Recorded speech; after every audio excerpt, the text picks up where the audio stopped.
কাছাকাছি আসে, বাঙালির তো একটা নিজস্বতা আছে, পত্রিকা বের করা যে যেমন পারে, ওই ব্যাপারটা অন্যদের মধ্যে আছে কিনা বলতে পারবো না।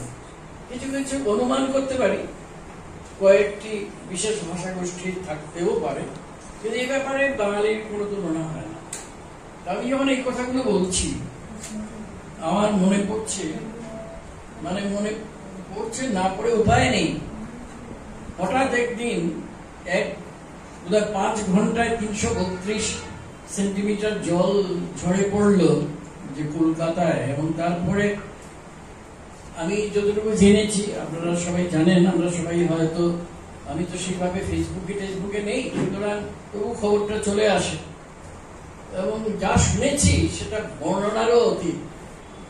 এবং একজন দুজন খুব পরিচিত জন, তারা বলেছেন এদের যদি দাঁড় করাতে হয় আমরা সবাই যেভাবে পারি সাহায্য করবো।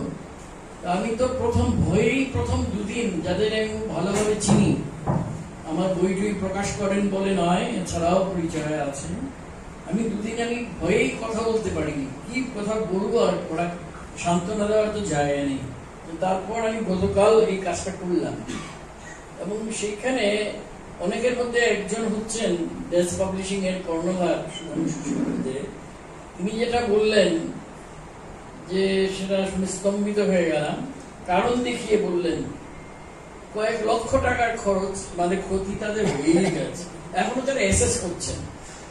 কেন পুরোটা খবরটা অনেকেই জানতে পারছেন না, কারণ আপনারা জানেন তো, যারা সবাই তো আমরা কলেজ স্ট্রিটে যাই, যেহেতু বইপত্র ভালোবাসি, এবং এখানে একটা দোকান আছে বটে, বেশিরভাগ কাজই তো হয় যেখানে বাইন্ডিং হচ্ছে।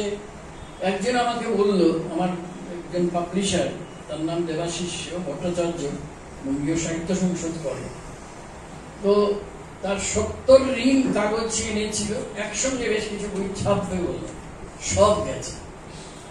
এবং সে মাঝারিও না, ছোট আর মাঝামাঝি জায়গায় থাকা একটা প্রকাশক, কিন্তু কোমর ভেঙে গেছে। আর আমাকে বললো যে, আমাকে তপোধীর দা এইভাবে বলে যে মনে হয় আমি আর উঠে দাঁড়াতে পারবো না। রূপরাজেরও তো বোধহয় প্রকাশক হয়ে গেল, তো আমি আর কি সান্ত্বনা দেবো, সান্ত্বনা দেওয়ার তো যায় আমার আজকে তাদের কথা মনে হচ্ছে। তো যাই হোক, কারণ আমরা তো বাংলা ভাষায় লিখি, আমরা যারাই বাংলা ভাষায় লিখি, যেখানে যারা বাংলা ভাষায় লিখছে, এরা প্রত্যেকেই আমাদের নিকটাত্মীয়।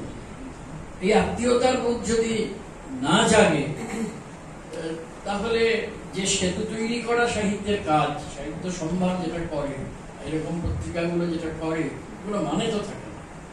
তো আমি একটু খারাপ কথা বলে ফেললাম হয়তো, কারণ এটা মাথার মধ্যে ঘুরছে। গতকাল কথা বললাম তো, তারপরে অন্যদের কথা বলে লাভ নেই। একজন নিতান্তই ছোট নাম মাত্র প্রকাশক, নাম করে আর কি হবে। যদি আপনারা কেউ কলকাতায় ওই কলেজ স্ট্রিট অঞ্চলে গিয়ে থাকেন, আপনারা রমানাথ মজুমদার স্ট্রিটটা চেনেন তো, সেখানে নিতান্ত আমাদের পানের দোকানের মতো সাইজ, সেখানে অনেক ভালো ভালো প্রকাশক কিছু চমৎকার বই করে। তার সঙ্গে ডিরেক্টলি আমি কথা বলিনি, যার কথা ভাবছি, আমি তার পরিচিত যে সবসময় যায়, তাকে জিজ্ঞেস করলাম, স্যার কি বলবো, অন্যরা হয়তো একটু উঠে দাঁড়াতে পারবে, ও আর পারবে না। এখন এই যে পরিস্থিতি, তো এই পরিস্থিতিটা আমার কাছে এই কারণে অন্য সব কিছুকে ছাপিয়ে যাচ্ছে, যে আমরা তো সব অক্ষর সৈনিক হিসেবে, অক্ষর সৈনিকেরা যেখানে আছেন, তাদের যন্ত্রণায়, তাদের কষ্টে, তাদের স্বপ্নে আমরা শরীর, এই আর কি। আর দ্বিতীয় যে কথাটা, এতদিন ধরে যে প্রণব এই যে শারদীয় সময়ে সাহিত্য সম্ভার নিয়ে আসে আমাদের কাছে, এবং যথাসাধ্য সে সবার কাছে যায় এবং তার লেখা বের করে।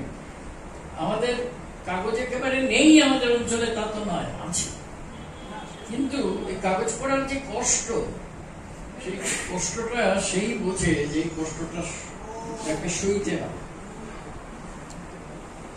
এবার একটু অন্য একটা কথা বলবো, যে কথাটা খানিকটা ওই যখন কথা বলছিল, আমার মাথায় এলো, মানে কথাটার মধ্যে একটা আমার মনে হলো যে আমরা প্রত্যেকেই বোধহয় ভাবি যে আমরা তো লিখি, কিসের জন্য? কেউ না কেউ পড়বে, সংযোগ গড়ে তোলা। কিন্তু আজকাল নানা রকম অসংযোগের যে সমস্ত আয়োজন চারদিকে, যেটা অত্যন্ত বিভৎস, অত্যন্ত কদর্য, সেখানে দাঁড়িয়ে আমাদের লেখা এখন আর শুধু লেখা না, একটা লড়াই হয়ে গেছে। তো আমাদের সে কবিতাই লিখি আর গল্পই লিখি বা অন্য কিছু লিখি, তো ওই কথাটা বোধহয় একটু মাথায় রাখতে হয়। কারণ এখানে আমি যাতে তাকে দেখছি এক দুজন ছাড়া বেশিরভাগই নিতান্ত তরুণ বলে আমরা ভাবতে পারছি না। ওই মেয়েটি, এই মেয়েটিকে দেখছি নিতান্ত আমাদের মধ্যে বোধহয় সবচেয়ে কম বয়সে সেই হবে, আরো কেউ থাকতে পারে, যদি আমার চোখ না পড়ে তাহলে কিছু মনে করো না। তো কথা হচ্ছে তাদের কাছে কি করে আমরা পৌঁছব? তারা কেন? কারণ তারা এমন একটা সময়ে আছে, তাদের চারদিকে এমন সব আয়োজন আছে, সবকিছু তাকে ডাকছে, তাদের প্রথম ভ্রষ্ট করার জন্যই ডাকছে। এদের কি করে পথের মধ্যে রাখা এবং বাংলা পড়তে অন্তত অভ্যস্ত করা, কিংবা তারও পরের প্রজন্মের যারা, আজকেই আমার বাড়িতেই সকালে এমনি কথা হচ্ছিল, এইসব ছাড়া তো বিশেষ কথা হয় না, বাড়িতেও কথা হচ্ছিল, মানে একজন বলছিল, এটা অপরিচিত না, নাম করে কি হবে, তবু এটা হয়তো এক হিসেবে জেনারেলি যে খুবই পরিচিত, অবাঙালি না, নিশ্চিতভাবেই বাঙালি এবং শিলচরের, যে তিনি তার নাতি না নাতনি আমি ভুলে গেছি, তো তাকে নাকি তিনি একটু বাংলা পড়াবার চেষ্টা করেছিলেন, সে রীতিমতো নাকি সে দাদুজি বললেন যে রীতিমতো হস্টাই, যাকে বলে ইংরেজি শব্দ ব্যবহার করে বলছি, কারণ আমাদের ইংরেজি বলতে জোর আছে, তাই না? সেই একটা যে এইসব করতে ভালো লাগে, আরো কিছু শব্দ হয়তো প্রয়োগ করেছিল, যে এইসব দাদু তুমি পড়ো, আমার এইসব ভালো লাগে না, আমাকে এইসব করতে বলো। এই যে রিফিউজালটা, কথাটা হয়তো কিচ্ছু না, আমি হয়তো মুচকি হেসেছি, কিন্তু এই প্রত্যাখ্যানটা আমার মনে হচ্ছে যেটা কোনো ব্যক্তিগত প্রত্যাখ্যান না, আমাদের ভাষা এবং সাহিত্যের প্রতি আমরাই প্রত্যাখ্যান আয়োজন দেখতে পাচ্ছি চারদিকে, কিন্তু আমরা সবাই মেনে নিচ্ছি চুপচাপ। এটাকে কি করে এটার সঙ্গে লড়তে হবে, নিজেরা লিখলেই তো কাজ শেষ হবে না, সেটা একটু ভাবা দরকার।